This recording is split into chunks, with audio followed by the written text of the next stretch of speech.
अगर आप भी चाहते हैं एसडी म्यूजिक को ऑडियो वीडियो आप तक जल्द पहुंचे तो चैनल को सब्सक्राइब कर दीजिए और साथ में घंटी का निशान का बटन दबाना ना भूलें। बोले बोले शंकर भगवान की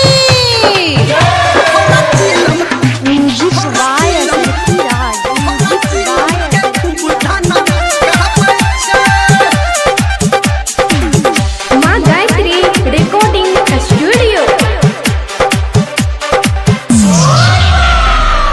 बाबा इंजन धुआं समैती, बाबा इंजन धुआं समैती, खाली चिलम के खूब धना कहबै छै, छौरा चिलम के खूब धना कहबै छै।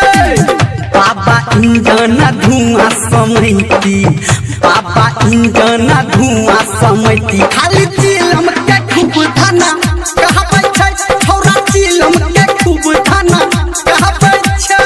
डीजे सुमित सतीश रैमा, सुमित सतीश रैमा,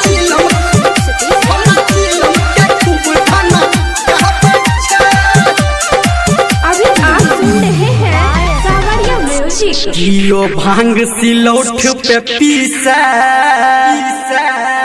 कियो रगड़ा हाथ के मुट्ठी में, सब जला के माचिस के तिल्ली, सब जला के माचिस के तिल्ली, खाली चिलम के खूब धना कहबै छै, छौरा चिलम के खूब धना कहबै छै। डीजे सुमित सतीश रैमा, सुमित सतीश रैमा,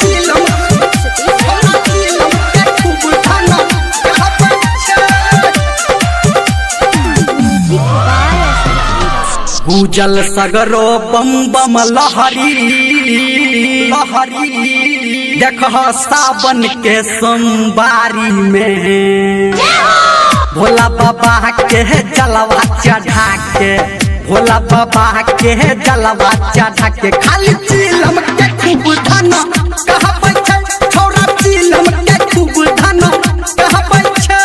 डीजे सुमित सतीश रैमा, सुमित सतीश रैमा,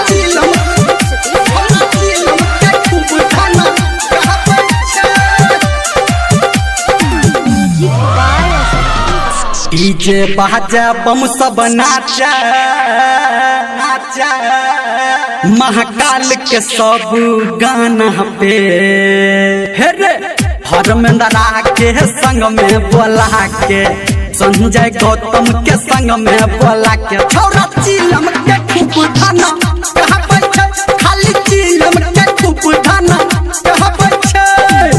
बाबा इंजन धुआं समैती, बाबा इंजन धुआं समैती, खाली चिलम के खूब धना